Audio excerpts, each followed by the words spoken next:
Biseda mes Lëndrimit dhe Benitës zhvillohet në një atmosferë të qetë në fillim, por me nënkuptime që e bëjnë situatën interesante.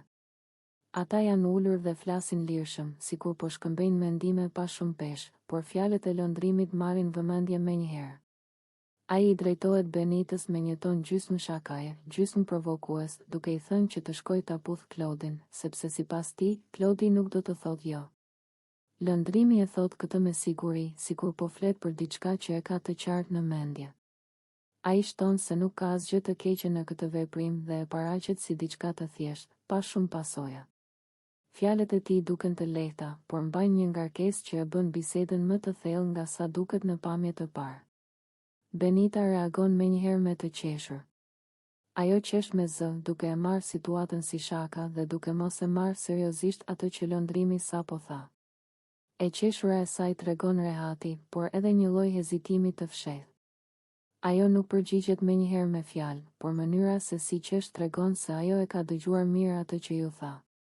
Lëndrimi vazhdon bisedën, duke e përsëritur idenë e tij. Ai i thot sërish Benitës që ta puth Klodin, duke shtuar se nuk ka gjë dhe se askush nuk do ta marrë keq.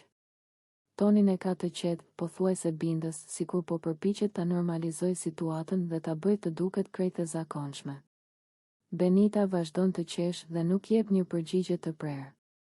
Ajo duket e pavendosur, por njëkohësisht e relaksuar. Reagimi i saj nuk është refuzues, por as pohues. Ajo e mban bisedën në nivelin e humorit, duke mos e çuar më tej me fjalë të drejtpërdrejta.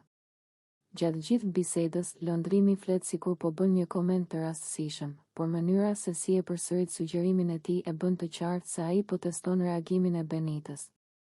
Ai nuk ngre zërin dhe nuk e shtyn situatën, por vazhdon ta paraqesë idenë si diçka të lehtë dhe pa peshë. Benita, nga ana tjetër, ruan një qëndrim të qetë. Ajo qesh, shikon poshtë për një moment dhe pastaj sërish drejt Lëndrimit, duke treguar se është të e vetëdijshme për situatën, por zgjedh të mos e thellojë më tej. E qeshura e saj shërben si mënyrë për ta shmangur një përgjigje të drejtpërdrejtë. Biseda vazhdon edhe për disa çaste, me Lëndrimin që e mbyll duke thënë edhe një herë se nuk ka asgjë të keqe dhe se gjithçka është normale. Atmosfera mbetet e lehtë, me të qeshura dhe pa tension të dukshëm, por me një nënkuptim që mbetet pezull në ajër. Në fund, të dy duken sikur e lënë bisedën aty, pa e çuar më tej. Benita vazhdon të qesh dhe të sillet natyrshëm, ndërsa Lëndrimi mbetet me bindjen e tij, duke e trajtuar të gjithë situatën si diçka pa rëndësi. Megjithatë, momenti mbetet i kujtueshëm për mënyrën se si fjalët, të thëna si shaka, mund të kenë peshë më të madhe se sa duken në fillim.